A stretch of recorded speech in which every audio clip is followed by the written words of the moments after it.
So the heart, as I mentioned, is a muscular organ that pumps and distributes blood throughout the body, oxygen-rich blood out to the tissues, and receives oxygen-poor blood from the tissues to be reoxygenated at the lungs. So you have two pumps, two circuits. One is between the heart and the lungs. The other one is between the heart and the rest of the body. Okay? As the video mentioned, it's located in the mediastinum, or what's called the mediastinum. And that's the region in between the lungs. Okay? Basic structure, the base of the heart is on the top. It's the superior end where all the vessels are located. And those vessels are referred to as the great vessels. So we're talking about vessels like the aorta, pulmonary trunk, superior vena cava, inferior vena cava, pulmonary arteries, pulmonary veins. There's this cluster of vessels at the superior end of the heart at the base. The apex is the inferior part of the heart that hangs freely. It kind of comes to a blunted end, and it's kind of suspended from the base, and it allows movement. The size of your heart is about the size of an adult fist. So you make a fist like this. This is roughly about the size of your heart. Okay? Bigger person may have a larger heart, okay, to accommodate that size. These same images are the images that you will see in some of these images are the same images from the Lab Quiz 1 study guide. Okay? So here in this image, you can see you have those great vessels at the base. So this would be the base here. Okay, this would be the base here, and where all those vessels are that we just spoke of. Down here, more inferior, you have the apex. And that apex hangs loose, and it allows movement during contraction. So essentially, you can think of the heart as being attached up above and hang free down below to allow for contraction. Quick question. Yep. Is that picture flipped around? Because it says left pulmonary artery, but it's on the right side. And left pulmonary vein. Oh, it's according to. It's like So it's like if the person was looking at you. Okay, so on the test, it'd be like that, or would it be flipped around? That's the anterior view. It would be like this. You can, I think you'll be able to remember if the right side has the red and the blue. You see the little on the side. That's probably the way I remember it. Or you remember, or it's opposite of what your hands are. Okay. So if you're looking, because the way it's positioned is if it's an anatomical position where you're facing you. Okay. Yeah. So if you're looking at it, you always know that the stuff that's the left stuff is on your right hand, right stuff is on your left stuff, as you're looking at it. Yep, good. No, that's a good question. This is human cadaver heart. So we have pig hearts. We have pig hearts, and maybe this might be a sheep heart. Oh boy. But the hearts that we have are similar in size to what they're similar in size to what you would experience with inside you. I think they're pig. These are pig hearts. You sometimes get cow hearts. Cow hearts are rather large. Probably they might cost a little bit more, but they're like cantaloupes, pretty big. So this will give you an idea. So there's no right or wrong way to dissect this. You're not tested on the dissection. It's just kind of, we cut it, we look at the parts so that we can look at, kind of gives you an idea of how thick the chambers are, the vessels, it kind of gives you an experience, hands-on experience. So here shows a human cadaver heart. You can see there is one thing I want to point out is there's quite a bit of adipose tissue. There's quite a bit of fat on the surface of the heart that serves to insulate the heart, insulate the electrical signals that run through the heart.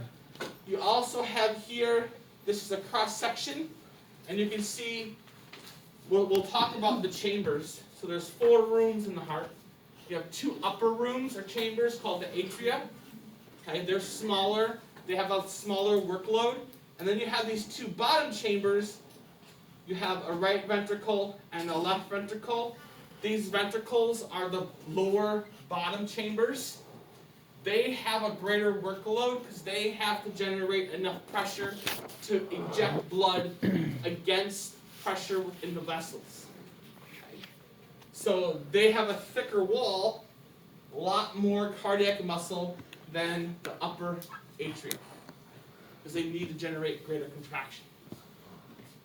So when we cut open our hearts in a cross section, we'll see something similar to this, and be able to identify some of the structures we talked about today. Okay. So the first structure, just like the video explained, you have the pericardium. Okay. The pericardium, our heart is double bagged, just like you double bag your groceries at the grocery store. Okay.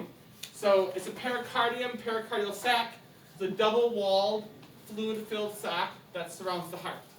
Okay. You have a parietal pericardium, and you have a visceral pericardium. Okay.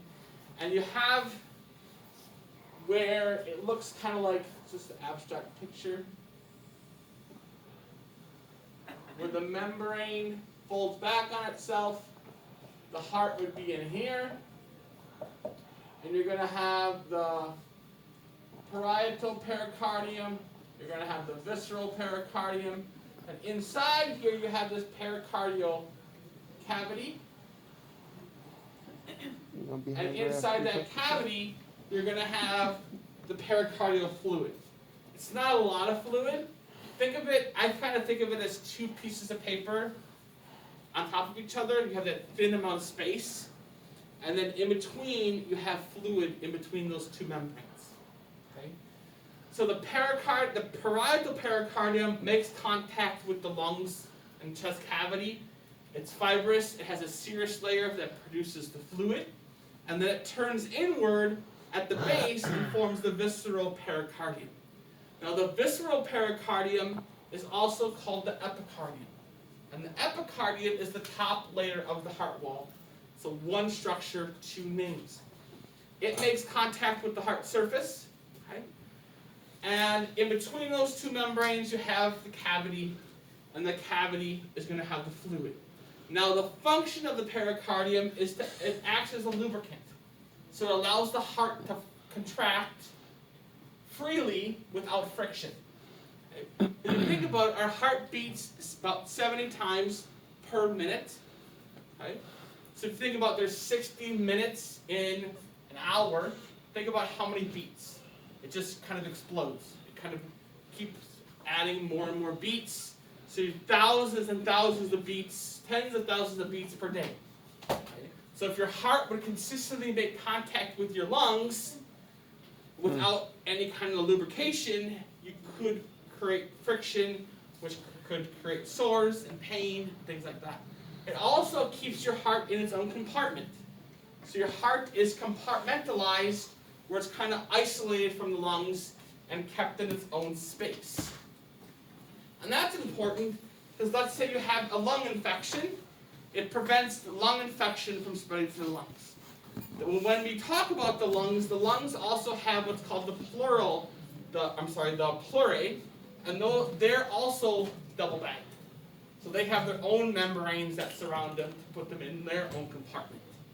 Now this diagram here highlights the visceral pericardium, which is going to make contact with the heart surface. You have the parietal pericardium, which is the outer membrane that makes contact with the lungs and surrounding chest cavity. In between there, you can see sandwiched, you have the pericardial cavity with that pericardial fluid. So it expands as the heart contracts. This diagram here shows you, as I mentioned, the pericardial, this is kind of shifted, but this top layer here is the parietal pericardium. The bottom layer is the epicardium, which is also referred to as the visceral pericardium.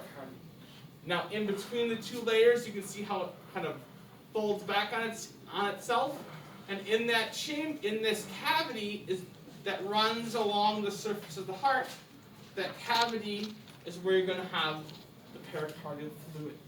Okay? So this diagram also shows you, we'll talk about different layers of the heart wall next, You have the epicardium, which is the top layer of the heart, the most superficial layer of the heart wall, which is also the visceral pericardium. You have the endocardium, which is the innermost layer. This is a smooth layer that makes contact with the blood inside the heart. And then sandwiched in between those two thin layers, you have this thick meaty layer. The thick meaty layer is the myocardium that contains the cardiac muscle that does the contracting. So, layer of the heart wall, like I mentioned, the epicardium is the same layer as the visceral pericardium. Okay? It's the top layer of the heart wall. You have the myocardium is the middle layer. It's a muscular layer. Okay? And it has the cardiac muscle that does the contracting. Like I mentioned, it's thicker in the ventricles than in the atria. Okay? It's thicker in the ventricles than in the atria because due to the increased workload of having to eject blood into the associated blood vessels. Okay? And we'll talk more about that as we go along. Then the endocardium is the smooth innermost layer. This layer makes contact with the blood itself inside the heart chambers. Okay? And this layer is actually continuous with the endothelium that lines the associated blood vessels. Associated with the endocardium, within the ventricles, you have trabecular carnae. Trabecular carnae are ridges of endocardium due to underlying myocardium that increases the surface area within the ventricles. So the ventricles can hold more blood in a smaller space. A little bit more information about the myocardium. The myocardium is the layer of cardiac muscle that does the contraction. Okay? It contains cardiac muscle, and the amount of muscle is proportionate to the workload. Okay? So the muscle kind of has a spiraling orientation where when the heart contracts, it produces kind of a ringing motion when it contracts. Okay? Kind of like if you're wringing on a wet towel. Also associated with the myocardium, you have a fibrous skeleton. Now this skeleton is made up of collagen elastic fibers that give points of attachment for the cardiac muscle to attach to. Okay? To provide structural support and attachment for cardiac muscle, as well as anchoring the valves in proper position in some cases. Also serves as electrical insulation between the atria and the ventricles. So there is a skeleton, so if you were to remove all the cells from the heart, you would be left with this fibrous skeleton in the shape of the heart. I'll share it. So here you can see the different layers of the heart wall. Like we mentioned, you have the epicardium, which is the same layer as the visceral pericardium. Then you have the myocardium, is that thick muscular layer of cardiac muscle, and then you have the endocardium. Okay? And the endocardium is that smooth layer that makes contact with the blood. Okay. Notice that up here, as we'll see today, this is the left ventricle. Okay. This is the left atria. So, like I said, the lower chambers have a greater workload, so their wall is much more thick or robust layer of cardiac muscle compared to the atria. The atria just has to pump blood from the top chamber to the bottom chamber. The ventricles have to generate greater force to eject blood against blood pressure within the corresponding blood vessel. Okay, so we talked about the pericardium, we talked about the layers of the heart wall. Now we're going to go into and kind of break down the different other structural features of the heart. Okay. So as I mentioned, the heart has four rooms. Okay. So I think of it as kind of like a four-bedroom house. 470. Kind of think of it as a 4-bedroom house. So this is an abstract picture now. Abstract picture. So think of this box as your heart. Okay? Use your imagination. Atria are the small upper chambers of the heart. So think of them as like the upper bedrooms, okay? So you're gonna have a right atrium and a left atrium, okay? Atrium is plural, atrium is singular, atria is plural, okay? They're positioned at the base because you'd have the great vessels up here, okay? They're less muscular than the ventricles because they have a lesser of a workload. The right atrium receives oxygen-poor blood from the body. Okay? The left atrium receives oxygen-rich blood from the lungs. Okay? So as we'll see, the right side of the heart is dealing with oxygen-poor blood. The left side of the heart transports oxygen-rich blood. And those bloods do not mix. Okay? Now, auricles are ear-like. They kind of look like pig ears or dog ears. And they flap on the anterior aspect of the heart. On top of each atrium, basically increases the volume of the atria, and they aid in contraction of the atria and ejecting blood into the ventricles. Associated with the atria in the right atrium, you're going to have what are called pectinate muscle.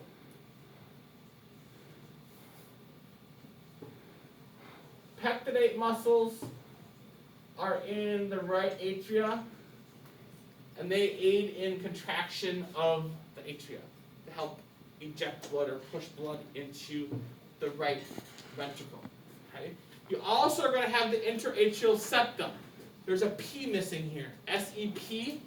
This interatrial septum is right here. This interatrial septum is a muscular wall. So it's a muscular wall or wall of cardiac muscle that separates the two rooms. Right? So the oxygen-poor blood will not mix with the oxygen-rich blood. Otherwise, it's never going to become completely oxygenated if it keeps mixing. You're never going to get ahead. It's not going to be effective. Okay? So this image here shows you the base of the heart, okay? And it gives you an idea. You have the right ventricle here. This is anterior view. You have the right ventricle here. You have the left ventricle here. It shows you the right atrium right here. The left atrium is better shown on the posterior view. This is a great picture.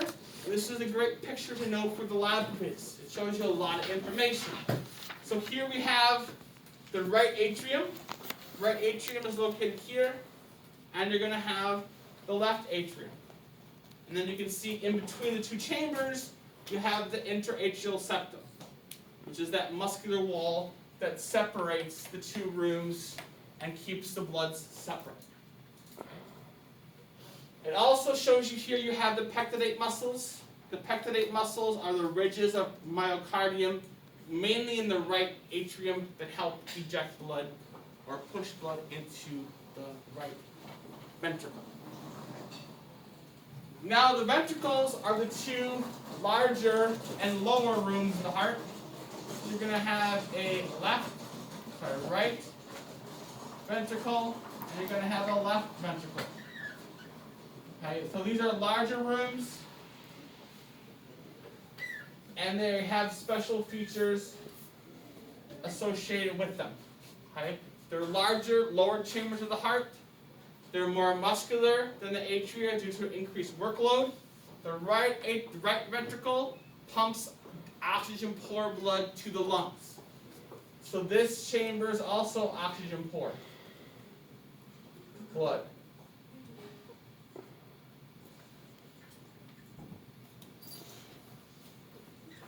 Okay? And then in between the two ventricles, you have the interventricular septum. Also write IV septum. So the interventricular septum, okay? Because it's keeping oxygen-poor blood on the right side, oxygen-rich blood on the left side. So back to this picture, we had the right atrium, we have the left atrium, now we have the right ventricle, and we have the left ventricle. Okay? So the left, the right and the left. Okay? Now having said that, you look on the posterior side, and you can see the left atrium much more readily. Okay? So you can see, also want to note, is on these images, red, I'll note this. So red means oxygen rich, blue means oxygen poor. So when you're looking at these diagrams, and typically in the videos, it's just customary when you're talking about the circulatory system, that red is oxygen rich, blue is oxygen poor. Okay? Meaning the structures that are red, they transport oxygen-rich blood. Structures that are blue, they transport oxygen-poor blood. So based on the color, it can give you clues as to, might give you an idea of, if you know what kind of blood it carries, it could indicate or give you a clue as to what structure you're looking at. So like the right atrium is blue because it transports oxygen-poor blood. The left ventricle is oxygen-rich blood as well. Okay? So you can see the left atrium is red, right atrium is blue. Okay? Now, we talked about the 4 rooms. Okay? So you have 2 upper rooms that are the atria, 2 bottom rooms or chambers that are the ventricles. Now you have heart valves, and as that video explained, as Crash Course Guy explained, heart valves are like bouncers. Okay? So let's say you do really well on exam 1 and you, in maybe a pre-COVID world, you go out to a bar or restaurant and you have cocktails until closing time, and they're like, it's closing time, last call, you gotta leave. Okay? You leave, you can't go back in. The door locks behind you. Or let's say you go to Walmart. Walmart never really closes, but if you go to a store, they do now. But if you go to a store, it's closing time, and you leave that store, the door is going to lock behind you. So it's a one-way flow of traffic, right? Same things here. Heart valves are gate-like structures that ensure or promote one-way blood flow. So blood can pass through, but the valve closes behind them, or behind the blood, okay, once it passes through. You have a valve, and I'll point these out and just kind of draw them. So you have a valve in between each atria That's the valve, yeah. and ventricle. So you're going to have AV I valves. hope we get our own heart. You have AV valves, so the valve between each atria and ventricle, those are called the AV valves, right? Or the atrioventricular valves. And you're going to have 2 semilunar valves. The semilunar valves, well, this is an abstract picture, so it's going to look kind of. You have the semilunar valves that are between each ventricle and corresponding blood vessel. And each valve is either going to have 2 or 3 cusps or leaflets. Okay? 2 cusps means that it has 2 leaflets or flaps. 3 means it has 3 flaps. When I say cusps or leaflets, these are like flaps of connective tissue that make up the doors of that valve. Okay? So the AV valves, they regulate the openings between the atria and the ventricles. Okay? You have a right AV valve and you have a left AV valve. The right AV valve is also called the tricuspid valve because it has 3 leaflets. Okay? You have the left AV valve. Left AV valve has 2 cusps or leaflets. Okay? That's also known as the bicuspid valve or the mitral valve. So one valve has 3 names. Okay? Now there are structures associated with the AV valves that are not associated with the semilunar valves. Okay? So they have chordae tendineae and papillary muscles. I will show a picture that kind of illustrates this. So the chordae tendineae are cords that connect the AV valve to the floor of the ventricle. Okay? So they connect the AV valves to papillary muscles. Papillary muscles are nipple-like muscles that protrude or erupt from the floor of the ventricle. Okay? So you have the valve connected to the chordae tendineae, and then the chordae tendineae are attached to the papillary muscles that are attached to the floor of the ventricle. So what this organization does is that it prevents the AV valves from flipping inside out. It keeps those AV valves in proper position and closed when the heart contracts. Okay. Papillary muscles, like I mentioned, are nipple-like muscles that protrude from the floor of the ventricle. And they are attached to the chordae tendineae, and the chordae tendineae are attached to the AV valve. And that level of organization prevents or limits the movement of the AV valve. Okay. So if you go to this picture here, and I'll draw to kind of illustrate. So here you have the left, this is the left ventricle. Okay. So you can see you have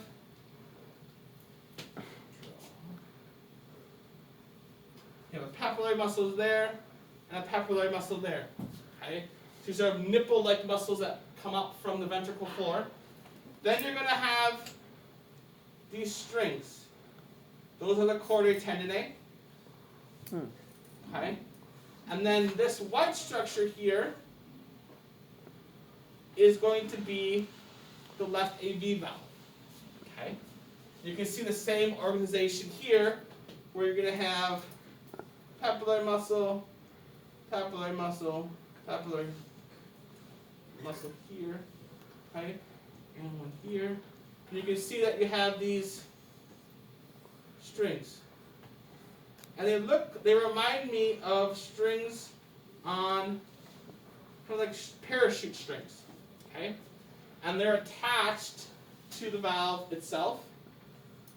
And the idea is when the heart contracts, this muscle is going to contract, right? And you can think of these papillary muscles as fingers. And these fingers are going to contract, so they're going to shorten. If you shorten the papillary muscles, you're going to pull down on the strings, which is going to keep the valve in place. Does that make sense? Yeah. So then when the heart, it keeps those valves in place to prevent blood from going backwards, promoting blood to go forwards. But they're only associated with AV valves. And we'll be able to see those structures in the hearts. Now this is a cross-section, a transverse section of the heart. And you can see up above here,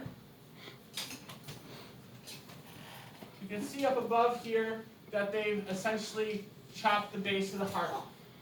Okay? And now you're looking down at the heart. Okay? So you can see you have